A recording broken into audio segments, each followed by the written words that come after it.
Tamang oras sa Bilog na Pilipinas, alas 10:05. Uya po ang katotoohan, political authority either within the political community as such or through organizations representing the state must be exercised within the limits of the moral order and directed towards the common good. Citizens then are bound in conscience to obey accordingly. The responsibility, the status, and the importance of the rulers of a state are clear. Gaudium et Spes, the Church in the Modern World, Vatican II, paragraph 74.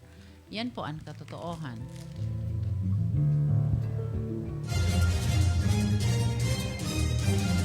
Veritas News Alert. Maray na aga, uya po ang pang alas 10 na news alert hatod kan Mark Cafe. Nagdadakol pa ang government financial institutions na mataonin pondo para sa pambansang pabahay program kan gobyerno. Sa laging handa public briefing, sinabi ni Department of Human Settlements and Urban Development USEC Abelino Tolentino na magtatauman ang SSS Land Bank of the Philippines as in Development Bank of the Philippines. Naglalaom naman si Tolentino na makakapalaman man o makakatauman ni na development loans sa iba pang government financial institutions sa bilang suporta sa housing program. Sa ngunyan, kabilugan na 28 lokal na gobyerno ang nagpirma na nin Memorandum of Understanding para sa programa. Yan ang pang alas 10 na news alert atod kan Mark Cafe 5-in-1 plus 1 coffee mix ang kaping tunay na may herbal at puro ang sangkap. Basta Mark Cafe Suabe. Ini po si Susan Balane, maray na aga.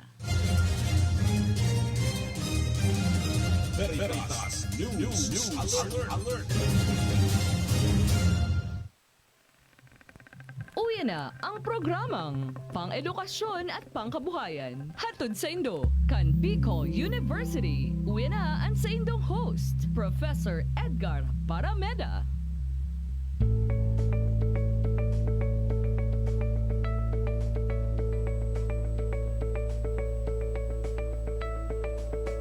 Wala sa katotohanan.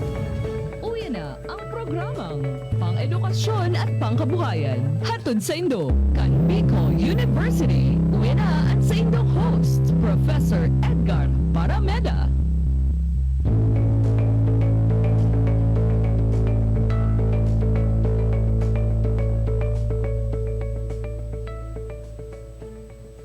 Okay mga tugang, maray na aga girare po sa Indo Gabos. Sumunyan aldawn in Huwebes, November 17. November 17, 2022. Siyempre sa pangalan sa kuyang partner dito sa programang ini, ang programang pang-edukasyon asin pangkabuhayan, sa pangalan ni Professor Edgar Barameda, naigwanin importanteng meeting, ngunyan pong pagkaaga. Kaya ako, ang sa indong nakakairibahan giraray sa tiyan alas 11 ni na pagka-morning. And bago kita magpuun ka sa tuyang programa mo niyan, gusto niya itong paabutan ng unanin pataratara ang kabos na nagdadangog asin naghihiling. Digdi po naman sa programa ini sa Radyo Asin TV Veritas. Siyempre pa, ako ang sa inyong amigo, Seth De Matera. Halik po dyan sa Bicol University College of Arts and Letters. And good morning po sa samuyang presidente, Mahiguson, matibayon na presidente, si Dr. Arnulfo Noli Mascareñas, and sa kabos na Vice Presidents kana Bicol University, siriman mga opisyalis at empleyado. Siriman gusto natin maabutan ng pataratara ang pamayo kang Bicol University Extension Management Division, pong iba ang Mahiguson asin magayon-gayon na direktor kan BU Extension Management Division, si Professor Rowena Weng Soylo. Asin ang sa iyang pag-iriba dyan, sara mampam asin iba pang pag-iriba, dyan po naman sa nasambit ng opisina. Alam ko nga ang sinagabos mo yan sa pag-antabay sa satuya. Alright. Sa ibong malinya po, mga kaulan niya, ito ang satuyang bisita mo niyan, satuyang resource person. At yung iba po si Dr. Henry Lumibaw. Ngayon po ang Dean kan BU Admissions Office. Yan, si Ma'am na Henny. No? Siya po ang nakakaulay-ulay niya to sa laog ni sarong oras. hindi po naman sa satuyang programa. Karon nagsinyo sa sakuyang technician niya mo. Nayaon na sa ibang linya si Dr. Henny Lumibaw. Ma'am, ako po si Professor Seth De Matera, ang host mo niyan, to si Professor Edgar, si Dean Edgar, kan si Bem, medyo may importanting meeting mo niya na pagkaaga. Good morning, Ma'am Henny. On air na po kita, sinahiling ka na po sa TV Veritas. Go ahead po. Yes, good morning, Professor Seth. Thank you very much po for hosting this program and inviting me to be able to shed light on the Bicol University's admission policies. Magandang umaga din po sa inyong mga televiewers at saka sa mga nakikinig. Yes, magandang umaga, ma'am. Kami po ay natutuwa na kayo po ay makaupang palad yan, through this radio and TV program, digdi po naman sa Veritas. Ma'am, sige, nagpaabot ka na po kang halipot na patara-tara. Ano, ma'am, ang pinakang funksyon kan BU Admissions Office? Taarami na ang malaog, asin malawa sa BU, maagi po sa Indo. Lalo na po ang entry sa Bicol University, kamo po ang yaon sa puwertahan kan Bicol University. Go ahead po, ma'am. Yes po, sir.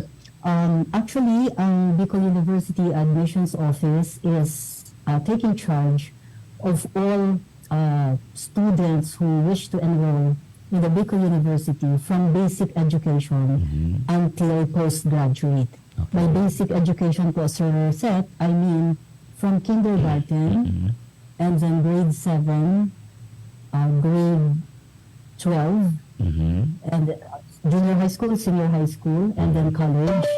And then we also take charge of College of Law. So from elementary to postgraduate po, lahat ng gustong pumasok sa Bicol University ay dumadaan sa aming office for recruitment, proper recruitment and screening. Yes. Ma'am, yung gustong pumasok sa Bicol University from kindergarten hanggang sa postgraduate courses, ano po ang dinadaanan nila?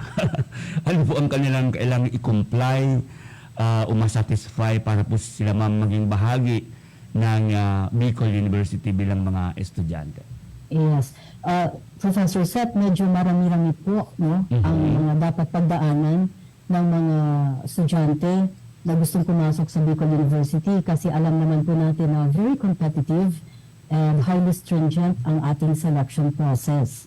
Lalo-lalo na po ngayon sa college nung nag-implement ng free tertiary education, yung free tuition free, kailangan po talaga na we just do not accept anybody without the competencies and the qualifications para ma-consider silang isang top puwenyo. No? So since different levels po ang hawak namin, iba-iba po ang mga requirements. For example, sa kindergarten, I'd like to start po with kindergarten. Sa kindergarten po, meron tayong kindergarten admission test. Usually po, sir, we make use of standardized educational tests para makita yung competencies ng bata kung ready na siya na pumasok sa school. And this normally are competencies related to gross motor skills, fine motor skills, communication skills, social skills, and of course, cognitive skills. Kaya since po mahirap din ang test sa kinder, usually ang tinatanggap po namin ay yung meron ng nag-enroll na sa pre-kindergarten para pagdating po sa social interaction phase ay hindi na sila natatakot o nahihiya sa strange na looking examiner. Nag-respond na po talaga sila. So, as far as kindergarten is concerned, yan po ang kanilang dapat pasahan. Kindergarten admission test. Similarly po sa junior high school entrance at saka sa senior high school entrance, kailangan din po pumasa ng senior high school and junior high school entrance exam. But unlike kindergarten admission test, which is a standard psychological test, ang senior high school at saka ang junior high school test po natin are locally developed examinations. And ang magde-develop po niyan ay ang ating mga homegrown experts, no? Homegrown professors sa elementary at saka sa high school, kasi sila po ang nakakaalam kung ano ang ipinapatupad na current curriculum sa basic education.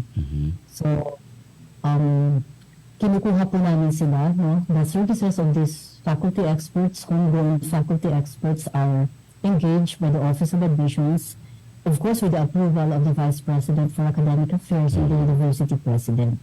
So bago pa man po tayo magpa-exam, like a year before po, ready na ang mga test items, pina-validate po yan, ano?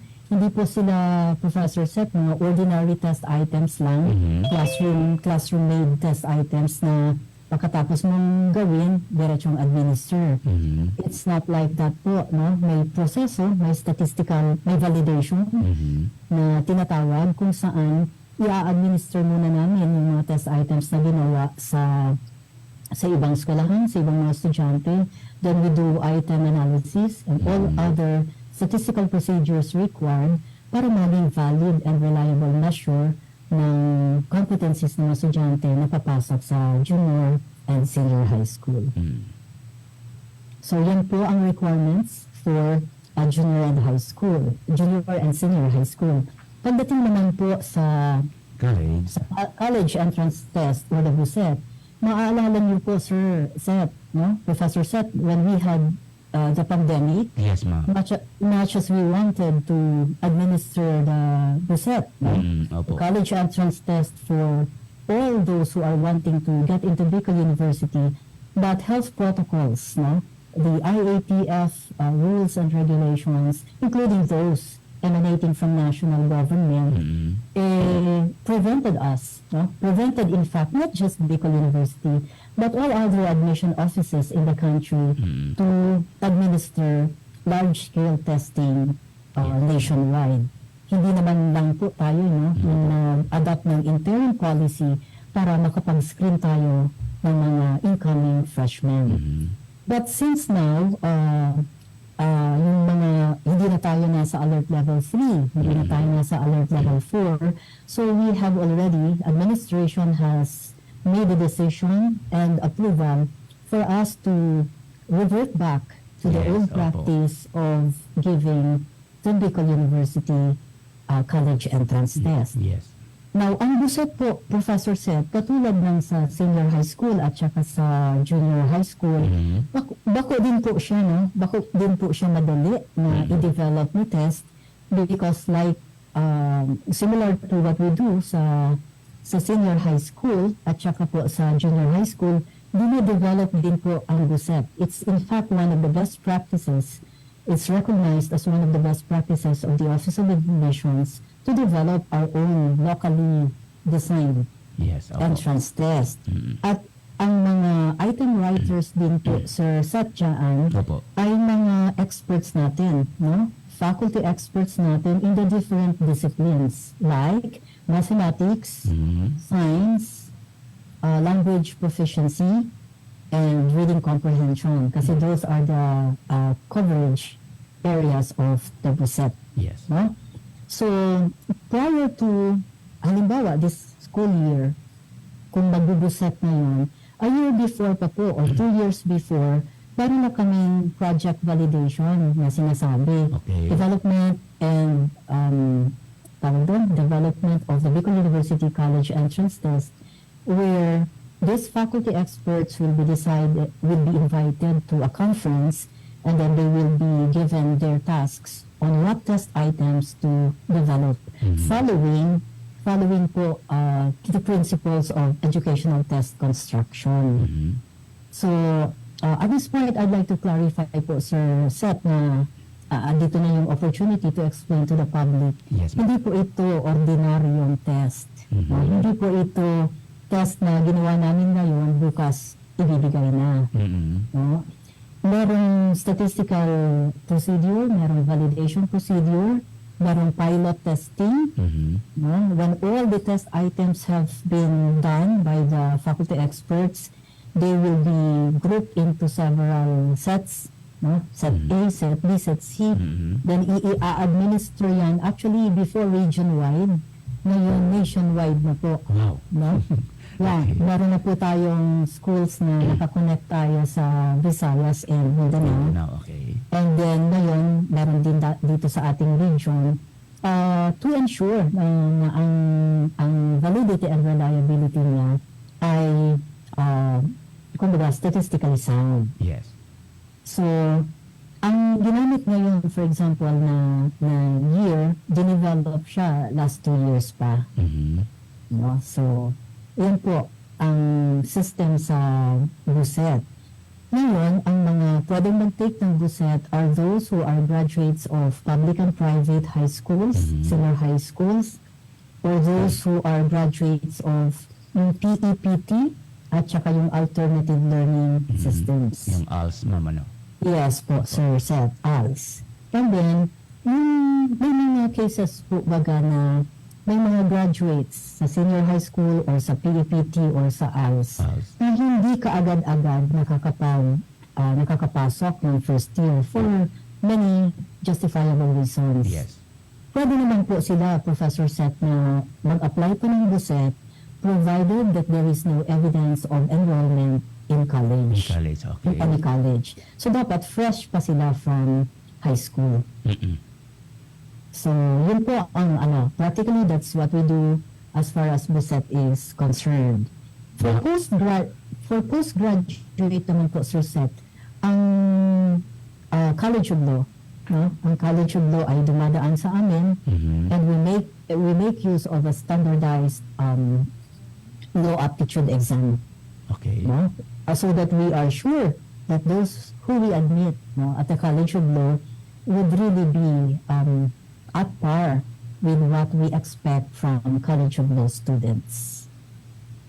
Okay, okay. So, mahaba pala naman yung proseso, ano, ma'am? Definitely po. Mahaba. Pardon, allow me term, parang medyo madugo yung pagbuo ng questions, yung exam na ibinibigay Yes, natin sir. sa mga interesadong pumasok sa Bicol University, ma'am. Exactly, sir. That's correct. Opo. It's never easy, no? It's never an easy job to be doing item writing, to be pilot testing, and then to be coming up with a valid and reliable measure of the academic competencies of our would-be students. Plus the fact, ma'am, na ini-interview niyo pa sila even before they be allowed to take the exam. Nakita ko, ang haba ng queue dyan sa inyong opisina, ma'am, ganda sa may gate. May mga pumipila at ilang araw yan. Ano bang nangyayari doon? Bakit nandun sila? Actually, sir, there is no requirement for an interview Opo. at the admissions office. Ang interview po, nangyayari yan kapag ka-required sila ng mga college deans. Okay. Sa mga college deans. Kung nakikita niyo po yung queue sa admissions office, in fact, controlled na po yun, no? Opo. We give queue numbers sa mga estudyante na magpapasa ng mga requirements. Okay. Requirements. Okay. Yung kaya lang po i-accommodate every day. Every day, Like, oo. I think we accommodate 250 every day. Wow, marami na rin yun, ma'am. Yes po. And all in all, actually online applicants po namin ngayon, Sir Seth, this is the highest so far. We have received 24,000 Wow. online applications for this year. Opo. Oo. So, talaga pong makikita na kapag ka-season ng BUSET, makikita po talaga na there's a queue dito sa admissions office, I think for about a month. Oo. Because we require that the students submit to us authenticated copies of the BUSET requirements. Yes, ma'am. And then, usually, ma'am, ang schedule ba natin ngayon na binago na po yung schedule ng exams, na binago na po yung school calendar natin na August to July to December and then January to May. Ano po yung, alam ko po ma'am tapos na, pero para lang po sa mga nakikinig. Usually, ano po yung dates na tayo ay nagbibigay na ngayon ng exam? Dahil alam ko hindi naman po siya sabay-sabay at hindi isahan, kundi may mga venues tayo sa even sa mga island provinces, Kung Yes, tama sir. ako, ma'am, and then hindi natin sinasabay-sabay sila. Usually, anong dates siya nagsisimula hanggang at anong natatapos? Opo. Actually po, September-October September-October ang ideal months Months, to administer the BUSET. Mm-mm. September po because lalo na sa mga island provinces, you have to consider the weather more or less you have to consider the weather conditions. Yes, opo. Pag October po na pumaisla ka or November, rough ang sea. Yes. And normally po typhoon months. Yes, ma'am. Kaya inuuna po namin Professor Seth yung mga island provinces, the farthest, Yes. like Claveria, Wow. San Jacinto, then Catanduanes. Nakakarating talaga ba kayo din, ma'am? Ang lalayo na yun, ma'am? Yes, please. wow. Actually, to be very honest, no? to be very honest po, Professor Seth, Yes, ma'am. dalawa ang teams na dinideploy ko po. Mhm. Kasi dalawa kami dito sa admissions office. Ako at saka yung assistant psychometrician ko. Mm-mm. The moment he goes to one place, I go to another place. Okay. Because we have to directly supervise the test administration. Wow. So for example, if he goes to Claveria, I went to San Jacinto. Mm. Ano? So if he goes to Vira Catanduanes, I go to Masbate City. Wow. Okay. If we are both available, kung wala ng mga isla na pupuntahan, we go to Sorsogon na together kami. Mhm. But normally po in the island provinces, we make sure na hindi po kami sabay. Talagang personal niyo, ma'am, na sinusupervise. Talagang grabe. Yung biyahe pa lang, ma'am, sa mga isla na yan. Alam ko kasi, ma'am, kasi nagbabiyahe din ako dyan sa mga lugar na yan. Medyo malalayo talaga sila. Challenging pa nga minsan pag hindi maganda yung weather. Weather, yes, sir. So yun talaga, ma'am, pinakang commitment ng admissions office. You really personally go there and supervise these examinations, ma'am. Yes, sir. We cannot be complacent, Mhm. and we have to be on our toes, because the implications of, for example, a loss of a test material, Yes. no, or mga irregularities in the Yes. conduct of the test administration, ang responsibility po niyan ay nakaatang sa aking mga balikat. Mm-mm. No? While we have proctors and examiners who go with us and help us administer the test, ultimately, whatever happens during the period of test administration, Opo. I will definitely hold myself responsible for this. Wala. Ma'am, tagal na rin ako sa BU. Wala naman ako anong kwento tungkol sa inyo sa mga ganyang bagay. Talaga pong yung mga actually, ma'am, ako, kung hindi nyo lang po alam, nagbuset din po ako noong 1983. Matagal na. At nakasama rin ako sa top 10 ng buset. Anyway, so ito pala mga ginagawa ninyo dito. Talagang may personal supervision. Kaya pala, ma'am, ngayon ko lang naintindihan. Ako rin ang department head ng journalism and broadcasting. Na nakaka-extract tayo ng mga students galing sa mga malalayong lugar na to kasi talagang pinupuntahan pa talaga natin sila, ma'am. Yes, sir. Nakakatuwa nga po if I may lighten up things a bit. Yes, ma'am. When I assigned myself sa San Jacinto Masbate, walang ibang means of transportation po to be able to reach our destination. Yes. From the port ay magmomotor. Wow. Habal-habal, they call it habal-habal. Habal-habal, yes, ma'am. Opo. Oo. And then, mabuti na lang sanay po ako magmotor kasi nung bata pa kami, yun yung service ng tatay ko. Okay. So, bilib na bilib yung driver kasi hindi daw gumagewang-gewang yung motor. Oo. At sabi niya, Madu, marunong ka magmotor. Sabi ko, hindi, but I used to ride motorcycle when I was young. Yes. So, I can actually, maski medyo rough road, Yes, ma'am. Opo. ang nakakatuwa din, Sir Seth, binidyohan pala ako ng mga staff ko habang nagmumotor. Oo. And then hawak-hawak yung isang box ng set exams. Okay. So but these are experiences that I welcome, Opo. Hindi po tayo pwedeng maging maarte sa Yes, sa admissions. Oo naman. Pag umulan, uminit, kahit naka-jacket o wala, kung dumating ka ng 12 noon, di sumakay ka ng habal-habal, punta ka kung saan kayo dapat pumunta. Okay. Ma'am, I take this po as experiences of a lifetime. yes, ma'am. Opo. Wala naman, ma'am, hindi naman pwedeng mabili kung saan lang, kundi talagang personal engagement po natin and personal commitment for that matter.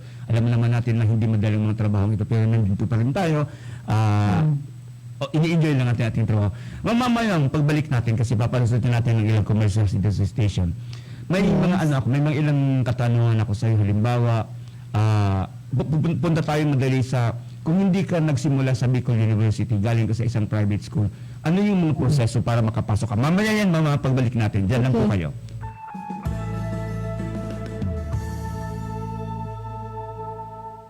Kung pag-aalaga ang pag-uusapan, sinisisang bida dyan sa lakas ng katawan? Mark Capsule Plus C Herbal Food Supplement naman yan. Ito lang ang aking pinagkakatiwalaan, lalo na sa aking kalusugan. Para sa pamilyang may tatag na haligi ng tahanan, dapat umiinom ng Mark Capsule Plus C Herbal Food Supplement. It will boost your immune system and non-acidic vitamin C pa. O ano, haligi ba ng tahanang may tatag? Mag-Mark Capsule Plus C Herbal Food Supplement na. Ika nga'y mag-Mark Capsule araw-araw para always kang healthy. Mabibili na ang Mark Capsule Plus C Herbal Food Supplement sa inyong mga suking tindahan, grocery, sari-sari stores, supermarkets at drugstores dito sa inyong lugar. Pakinggan po natin itong caller na may problema sa mata. Ako si Merlinda Uyan. Nagkaroon ako ng diabetes. Doon ko nakuha ang panlalabo sa aking mga mata dahil sa sobrang taas ng blood sugar ko. So pag inom niyo po nitong iBerry, Hindi ako nagkaroon ng operation. Lahat-lahat yung paningin ko malinaw na malinaw. Subukan ang pinakabagong iBerry Gold na may 10 mg na lutein at mas mura sa ibang brand. Ang iBerry Gold ay mabibili sa mga suking butika.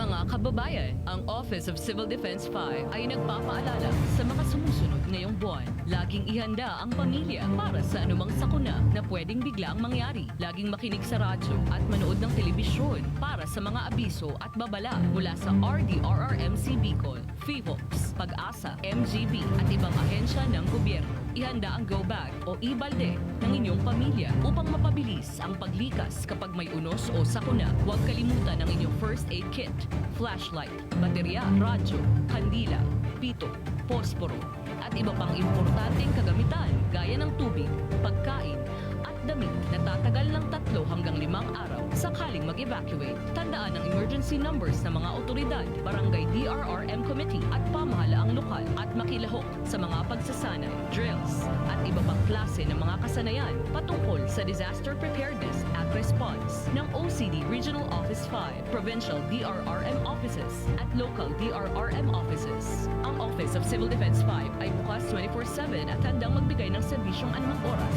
sa Camp Brigadier General Simeon A. Ola, Legazpi City, Albay, sa pamumuno ni Regional Director Claudio L. Yupo. Maaring tawagan ang hotline number 742-1176. Sa OCD5, bida ang handa.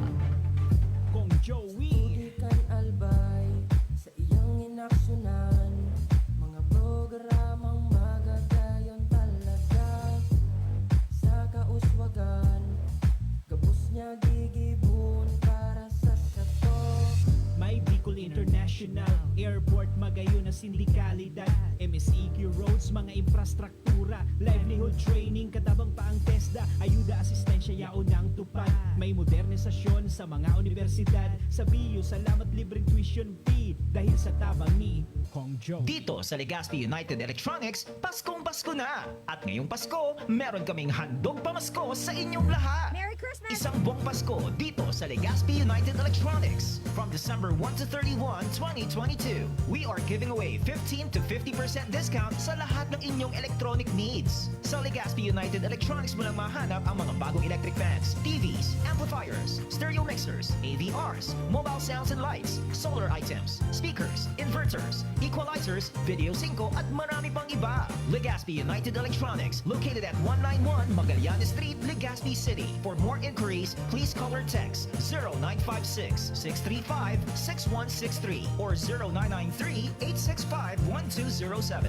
Or you can visit our official Facebook page at Legazpi United Electronics. Legazpi United Electronics, pamaskong handog electronic sale. May quality na, affordable pa. Per DTI Fair Trade Permit Number R5 ALB 31 Series of 2022. Magdangog sa Radyo Veritas Legazpi, 94.7 Spirit FM Legazpi. Magdalan sa Veritas TV as in Facebook Live kan Radyo Veritas Legazpi para sa Samuyang Aguinaldo and Christmas Mass Coverage 2022, December 15 to 23. Misa de Aguinaldo, December 16 to 24. Misa de Gallo, December 24. Midnight Mass, December 25. Christmas Mass, December 31. New Year's Eve Mass. And January 1, New Year's Day Mass. Aguinaldo and Christmas Mass Coverage 2022. Live hali sa mga manlain-lain na parokya kan Diocese kan Legazpi. Merry Christmas mga katiwala. Aguinaldo and Christmas Mass Coverage 2022 is presented to you by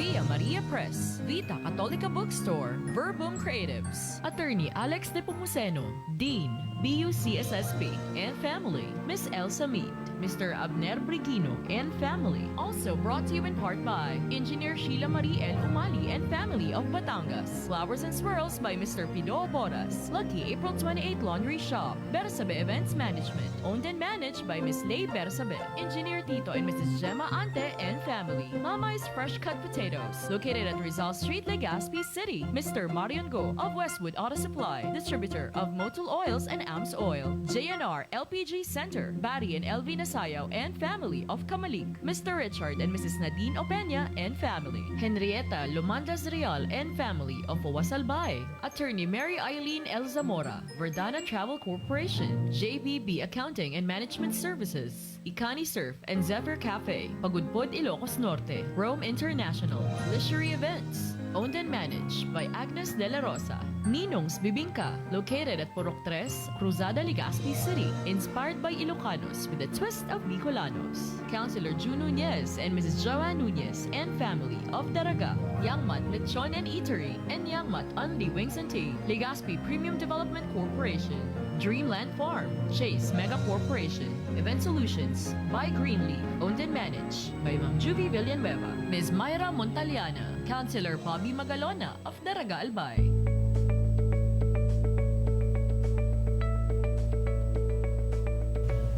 Okay, alright. Baltal na kita mga tugang dito sa tuyang programang pang-edukasyon na sinpang kabuhayan. And halata natin nga to. Sir, yaon na sis, ma'am. Okay.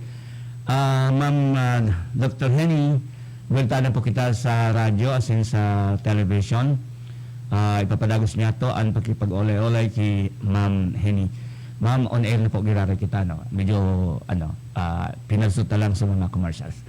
Nung kasabago, sinabi ko, nakapagpuon ka sa tuyang pagurun-hurun, ang pag-uhuran ta kung ang mga proseso, paano makalaog sa Bicol University, ang hali sa senior high school, no? Now, halimbawa po, kung ikasarong estudyante sa kolehiyo na, ano? And then gusto mong mag-transfer sa BU for whatever reason. Usually, ang saro ka mga magabat na as in validong rason is wala na kita mo yung yung bagang tuition.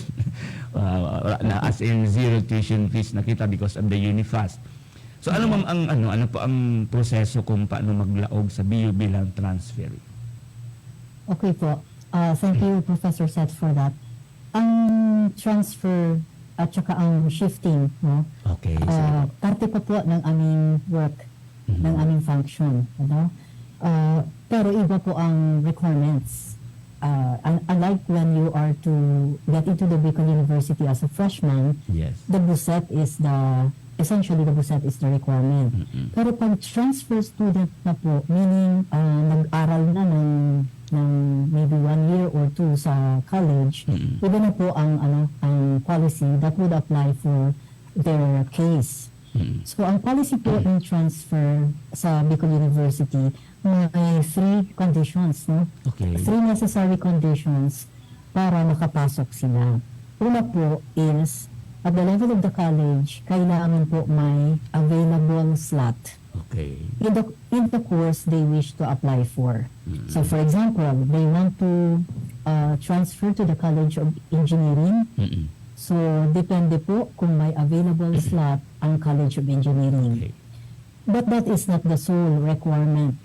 Kung merong available slot po, the second requirement is the applicant for transfer must meet a general weighted average or a G general point average, grade point average of 2.0 or 89%. Okay. And the third requirement po is no failing grade. No, very In good. any of the previous courses taken. And ang last, apat po pala, the student shall not have taken more than 50% of the units required for the course. Okay. So, in other words, pwede po mag-transfer sa Bicol University only up to second year. Mhm. That prescription is because beyond second year, these students will no longer be able to comply with the residency requirement Yes. of the University Registrar's Office. Okay. So, in other words po, Professor Seth, halimbawa, only one of the conditions, only one of the conditions was met by the student, hindi po sila Hindi pwede. pwedeng makalipat. Oh, okay. Dapat lahat ng conditions na yan, apat, ay available. Available. Okay. So, kunyari, 1.5 yung average, tapos walang failing mark, Mhm. tapos magsi-second year siya, lahat ng conditions na tatlo met niya, Mhm. pero walang slot. Walang slot. Oo. So, Tama. hindi po siya maa-accommodate. Mhm. That is why, for transfer students, it is very important that they get in touch with the college. Yes. With the college they wish to join. Mhm. And they should obtain a certificate of availability of Of slots. slots. Yes. Once po na ma-obtain nila yun na certificate of availability of slots, they will have to report to our office because we are the ones in charge of evaluating their grades. Grades. Yes. Opo, kami po ang nag-i-evaluate ng grades, and once makita namin na walang failing grade, na other conditions for transfer are met, meron po silang required form na i-fill up. Yun po ang i-endorse ko sa college dean to assure the dean that they have that these students have met all the transfer requirements, and then the dean will have to accommodate through the college registrar. Okay. So, ulitin ko lang, Ma'am Henny.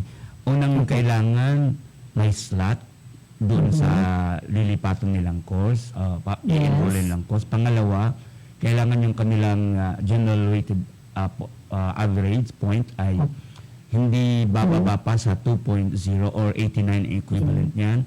Pangatlo, ano nga yung patlo? Walang failing grade. Ano ma'am? Kasama na yun doon. Yes, Walang no failing failing grade And- in any of the courses taken previously. Oo. And then, Yung pang-apat po ay shall not have taken more than 50% of the 50%. units Okay. required for the course. ma'am, what if po? Kasi maraming nagtatanong para to sa kabatiran public. ng ating mga tagapakinig at nanonood na mga estudyanteng nasa private. What if po, ma'am, ang sa private mo ay nag-take ka halimbawa ng sabihin na, isagad ko na yung yung premise ko. Apo. Nag-take halimbawa siya ng engineering. Okay, nag-take siya ng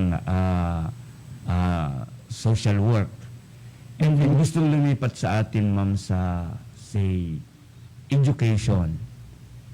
O sa amin, halimbawa, gusto lumipat sa amin sa journalism.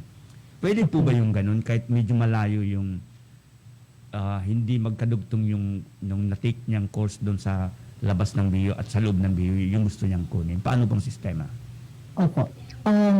Sa mga cases na ganyan, Professor Seth, what I'm very sure of na pwedeng ma-credit na courses ay yung mga general education courses. Yun Because practically, sa first year and second year, uniform po yan across across higher education institutions.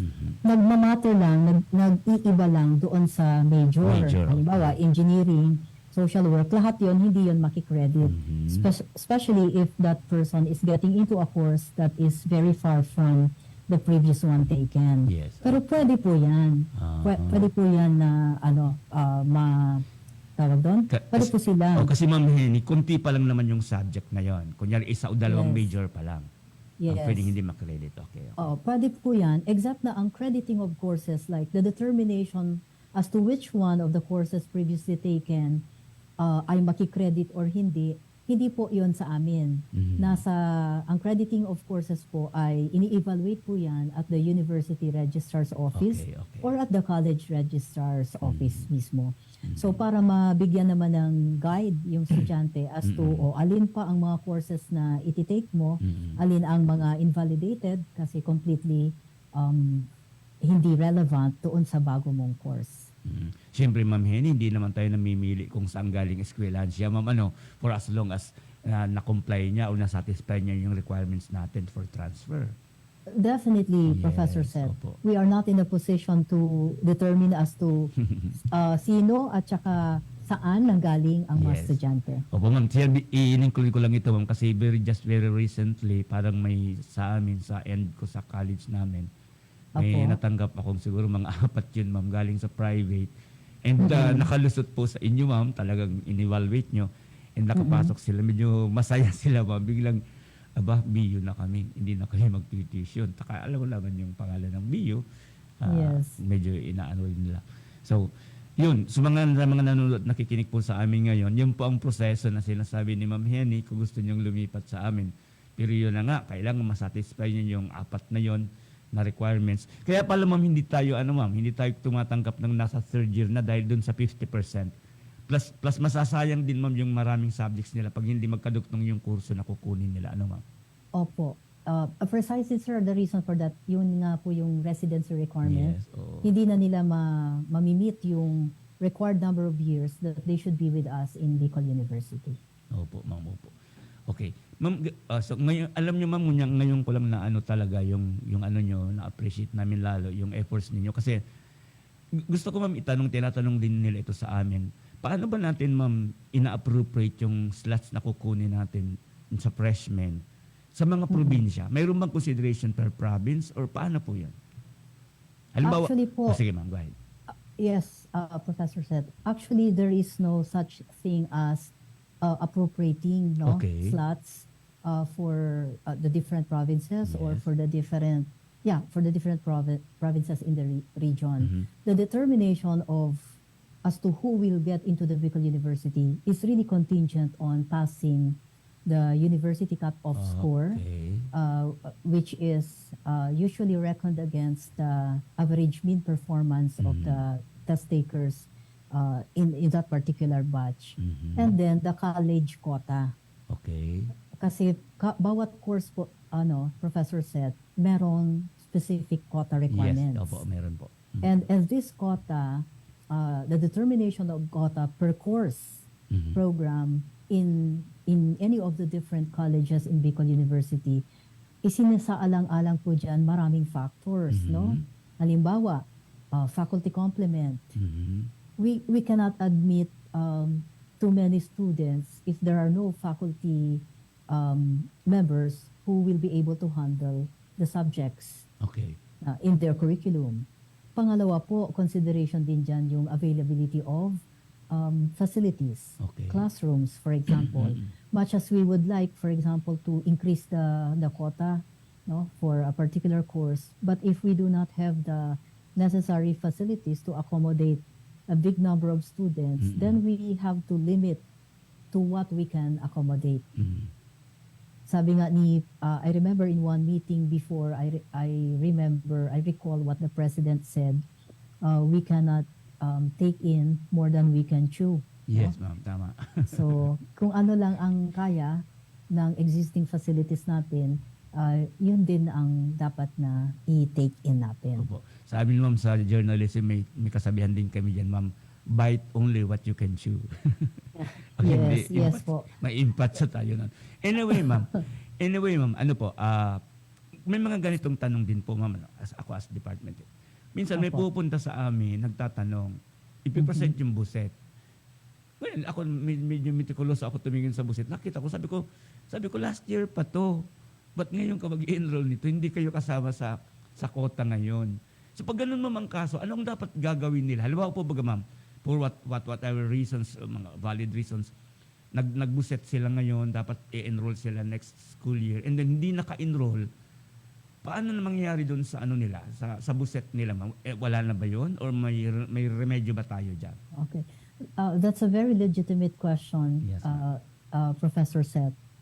Ang buset po kasi, no, we do not use the same test material. For example, the test material that we make use of this year will still be the same test material that we will make use of next year. Hindi po. Hindi. Ang validity ng buset is only for the year Okay. that the student took the buset, because it will only speak of his performance insofar as the buset that he took is Yes. concerned. Yes, okay. Next school year, iba naman po ang gagamiting exam. So hindi na siya valid na determiner na siya ay pasado or hindi pasado. Okay. Kasi umiba na po yung metric, umiba yung tool na Yes. ginamit. Okay. And the reason why we change the test materials every so often is because since na-expose yung test items, di po ba, yes, yes, na-expose. So, most probably, there will be items that examinees will be able to recall, lalong-lalo na ang mga kabataan ngayon, may mga photographic memories ang iba. Yes, ma'am. Ang iba ay gumagamit pa ng camera. Opo. So, since there's this possibility, no, we entertain the possibility na may mga items na compromised or may mga items na exposed. So we make it a point that it's a different set of test materials that we're going to make use of in the succeeding year, which invalidates now the buset, no, the buset that the child took or that the student took a year before. Now, ang solution po dyan, Professor said, kung yung bata hindi naman nag-enroll sa college, Okay. there is no evidence of enrollment sa college, he can still take the buset again. Okay. Oo. But he cannot make use na of the previous buset. Okay. So talaga dapat, ma'am, pag pumasa ka sa buset ngayon, mag-enroll ka talaga, ma'am. Ano? Mag-enroll na po. Huwag sabihin na, ay, baka next school year na to kasi baka pwede pa to. So malinaw ngayon, sinasabi sa atin, Ma'am Henny, na pag nag-take ka ng buset ngayon, para yun lang yan sa enrollment ngayon. Hindi sa Yes susunod po. na taon. Kasi iba na nga, invalidated na ngayon kasi yung tool na ginamit nung exam ka, iba sa susunod pang gagamiting tool, sa susunod na buset. Ma'am, babalik Yes. kami, ma'am, mamaya. May mga ilan pa akong katanungan po sa inyo tungkol po sa admissions, yung sa inyong opisina na tinatanong-tanong din sa amin. Mamaya po, ma'am, papalusot ulit tayo ng ilang commercial. Diyan lang po kayo.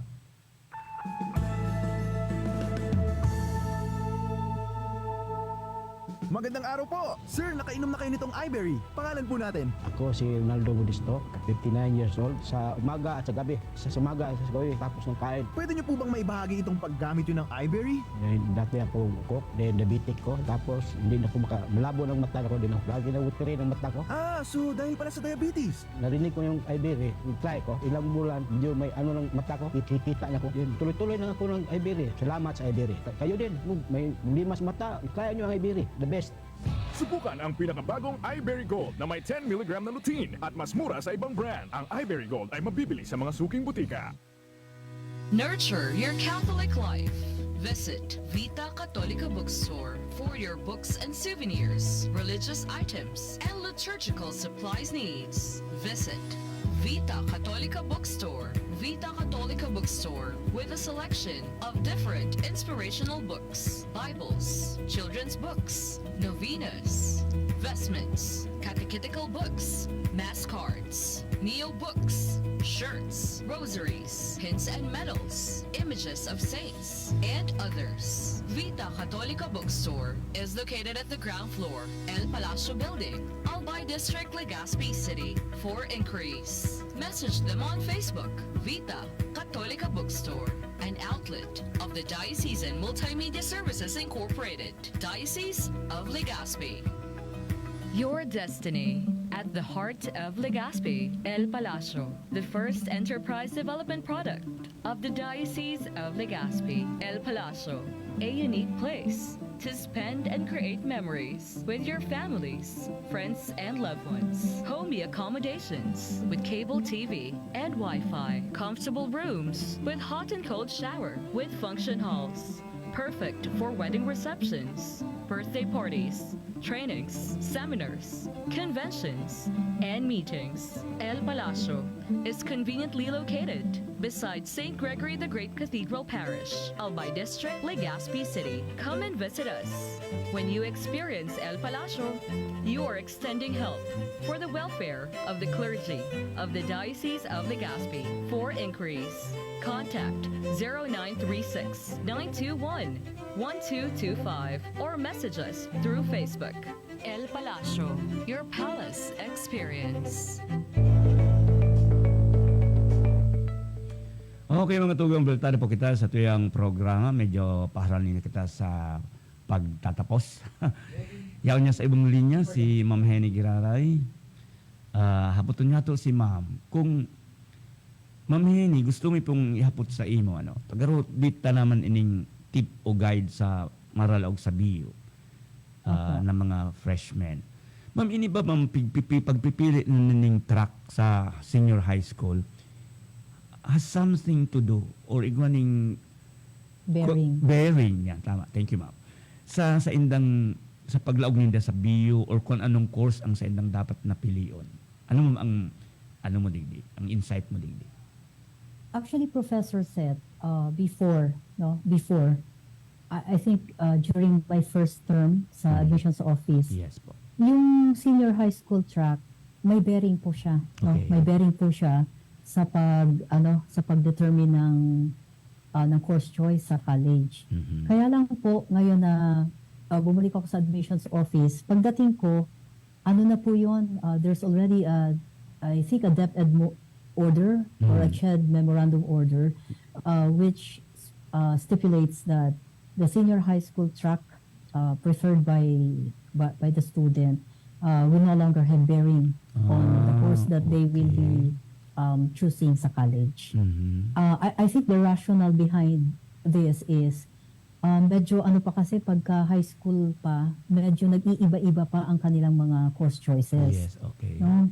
Since mga ano pa ito, mga bata pa, hindi pa naman talaga napaka-mature, ang nangyayari parang nare-restrict na sila ng choice nilang track sa high school. Mm-hmm. So hindi na sila pwedeng, kumbaga hindi na sila gumalaw at umiba ng direksyon sa college. So I think that's the reason why there was this issuance either from DepEd, no, I cannot recall very clearly kung if it's a DepEd order or a CHED memorandum order na hindi na siya kino-consider sa entry to college. Oh. The student can now choose any course of his or her preference. Naalala ko ma'am kasi nung mga unang inaano natin yan na magkaka-senior high school na parang mayroon tayong bridging program sana ma'am noon, di ba ma'am, na gustong iwan sa BU na hindi rin natuloy lahat, hindi na practice talaga sa university policy. Kasi tama nga yun ma'am sinasabi mo na parang siguro naisip nila, iba naman yung high school, iba naman yung college. Kaya natin kung anong choice nila sa high school, let it be. So, pero sa college, tingnan natin kung anong gusto nila. Ma'am, ikaw ang sigurado ko po, dahil alam ko, baka matanda lang ako sa iyo ng konti. Joke lang po. Di ba ma'am, nag-take ka rin ma'am ng NCEE tulad ko? Yes po, yes ma'am. Noon ma'am, may NCEE tayo, naalala nyo na talagang pag-graduate na tayo, talaga binubuhos natin yung review, ayaw nating hindi makapasa dahil hindi ka makakakuha ng college na white na 4-year course. Kaya lang medyo parang pinalis yun na ni Senator Rocco noon. Sabi niya parang parang prior restraint din ang dating. Pinalitan yun ma'am ng NKAI kung naalala ko. Oo. Ngayon, ma'am, ito ma'am pag opinion lang naman ma'am ang hinihingi ko dito sa inyo, siyempre. Okay. Ano, okay ba ma'am kung sakaling ibalik yung NCEE type na screening or ano tingin niyo ma'am? Sa akin kasi yung NCEE, although I got a very good score din sa NCEE. Opo, alam ko. Kumbaga, para bagang because of one examination, you deprive already a student from the opportunity for a college education. And then, the NCEE, aside from the NCEE, there is this another requirement of passing college entrance test. Okay. So parang nadodoble, no? Okay. Nadodoble. The NCEE is actually an standardized aptitude test. It's actually a predictor of success in college. In college, okay. Sa akin po, ang NCEE, maganda siyang i-consider, magandang advice ang score mo dyan to consider in the determination of what would be the course that you will possibly succeed in college. Opo. Kasi standardized test din po yan. Nagpapakita din yan ng mga proficiencies mo along math, along language proficiency or English, science, and even abstract reasoning. Yes, ma'am. Ano? So, sa akin, magiging parang dalawang exams na ang i-require, dalawa na ang papasahan. Siguro that would already be very tough. Yes. Although nung time natin po, Professor Seth, talagang Oo, naman. grabe yung academic preparation talaga natin Yes because po. we needed to hurdle 2 exams. Yes, baba. We needed to hurdle 2 exams. The moment you fail the NCE, you don't go to college. Oo, yun din ang ma'am, yun din ang hindi nagustuhan ni Senator Rocco na sabi niya. Oo. Yun nga, kumbaga sa batas ma'am, ang tawag namin dito prior restraint.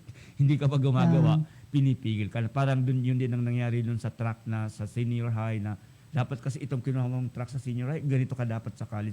So winala na yun lahat. Talagang liberalize na ma'am lahat. Ano po ma'am? Opo. Ma'am So, Henny, sige po. Go ahead ma'am. So, my opinion is that so that we would allow the greatest access to university education, sa akin one stringent screening requirement would already be enough. Yes. Para hindi naman masyadong academically pressured yung mga bata. But really, yung college entrance will have to be selective enough, no? So that we are able to take in the most deserving students to be Yes. able to avail of the free tertiary Yes, education. ma'am. Opo. Yun nga ang sinasabi ko sa mga estudyante ko, sabi ko, kayo, mahihiya kayo sa buhay nyo. Yung term kong parang pabiro, na ano kayo, mga scholar kayo ng bayan ngayon, hindi tulad namin noon, kung hindi ka marunong tumulay sa alambre at kumain ng apoy, hindi ka makakapasok sa state university na ganito kasi murang-mura yung tuition fees. Pero ngayon, ayan na, basta kayo makapasok sa mga SUCS, lalo na sa atin sa BU, wala na silang ibang gagawin, mag-aral na lang. Yun ang kailangan correct. Oo, yun Exactly, sir, Professor Seth. I'd like to dwell a bit on that.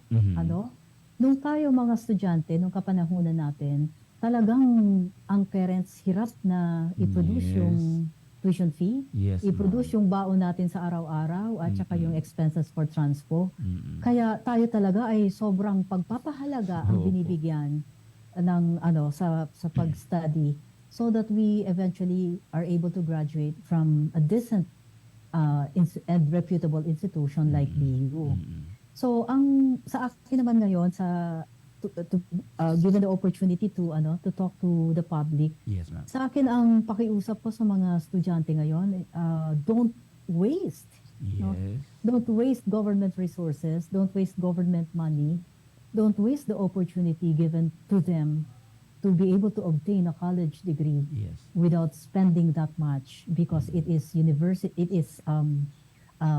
national government spending its resources on them. Opo, tama ma'am. Ma'am, mayroon pa tayong more or less 3 minutes. Ibibigay ko na po sa iyo itong pagkakataon na ito, ma'am. Unang-una, yung galing sa akin ganito. Ano ba ma'am ang pwede mong mai-advise sa mga gustong magpumasok sa BU, mag-take ng buset habang sila ngayon nasa senior high? And then, ano pa ang gusto mong sabihin sa public about dyan po sa inyong opisina? Please go ahead po, ma'am. Yes. First of all, as an expert in counseling and psychology, I'd like to take this opportunity to talk to the parents, the school heads or the principals, and the senior high school students. The best formula for success is to prepare for it. Yes. Academically, and at the same time, huwag kalimutan yung character. Because the Bicol University's core values does not only require scholarship. or academic proficiency. May 3 other core values tayo, which for me are equally of primordial importance. Napakahalaga. Scholarship, leadership, service, and character. We may be very intelligent. Ako Professor said, I will have to be very honest and upfront about this. We may be very intelligent, but if our character is questionable, the intelligence for me is useless. Yes. I am never impressed na talino lang ang meron tayo. Opo. Sa akin, sabayan dapat na dalawa. No? Kung matalino ka, ang karakter mo ay dapat kasabay ng talino mo. Yes, ma'am. Yun po yung una kong mensahe para sa mga bata na gusto mag-aral dito sa Bicol University. Kasi graduate din po ako, no? I'm also an alumna of the Bicol University for my baccalaureate and master's degree. Yes, ma'am. And then pangalawa, the Bicol University is a premier university in Bicol region. It enjoys this level of reputation, no? It enjoys this level of reputation not just in the region, but all over the Philippines, that we produce, no? We produce quality graduates. We produce the leaders, the future leaders of, in fact, the country or the region. So kung gusto nila na mapabilang sa mga estudyante ng BU, I'd like to remind them to subscribe to policies. I'd like to remind them to be very careful about what they say on social media, lalong-lalo na po sa trabaho na ginagawa namin dito sa opisina. No? Sometimes, alam mo, pagka pagod ka na rin, pagka nakita mo na you have given your level best to do the work that we do here in the admissions office. And then there are just certain people who would, say, although I don't have control over what they're going to say, pero minsan nakakalungkot na we are serving the same university, we are graduates of the same university, but sometimes yung pagiging critical at yung pagiging medyo harsh ng ating mga criticisms ay galing din po sa atin. So sa akin ang ano ko lang is we are entitled to our opinions, we are entitled to to make use of our freedom, no? Freedom of speech, freedom of pero there are limits to us enjoying this freedom. Kung makakasira sa isang opisina o kung makakasira sa Bicol University in particular, so let's try to refrain. Let's try to be more circumspect, medyo pag-isipan muna ang mga sasabihin bago isawalat, o gumawa ng bagay na ikakasira ng isang Bicol University. I'm so loyal to Bicol University because I think this is my 30th year na, Professor Seth. Yes, ma'am. This is my 30th year serving Bicol University. So you can just imagine how proud I am of my alma mater. Yes, ma'am. Well said, ma'am. Thank you very much, Ma'am Henny. Si Dr. Henny Lumibo po, yung Dean kang BU Admissions Office or Office of the Admissions, ang nakauli-uli po niya ito na pagkaaga sa tuyang programa. Ma'am Henny, salamat na maraming sa imong insights. Dakol po ang na-enlighten kan sa imong mga paliwanag. Dapit po sa paglaog sa Bicol University as in ang mga pwedeng preparasyon nagibunin sa rong estudyante na gustong maging parte kang sarong State University arog kan Bicol University. Salamat, Ma'am Henny. Mga tugang iyan po ang sa tuyang presentasyon kang sa tuyang programa ngunyan aldawnin Huwebes ang programang pang-edukasyon asin pangkabuhayan hatod tatuya kan Bicol University Extension Management Division. Siyempre sa pangalan ng gabos na opisyalis kan Bicol University ni Professor Rowena Wingsoil ang direktor kang BUAMD. Sa pangalan kan sa kuyang partner digday na medyo busy si Professor Edgar Baramela. Ako po si Professor Seth de Matera. Siyempre sa pangalan man kan sa kuyang din Dr. Leticia M. Lopez sa BU College of Arts and Letters. Salamat po sa inyong gabos hasta sa masunod na presentasyon. Good morning po. Napasaindo ang programang Bicol University, programang pang-edukasyon at pangkabuhayan. Antabayan liwat sa masunod na Webes. Digdisa na sa Radyo Veritas Legazpi.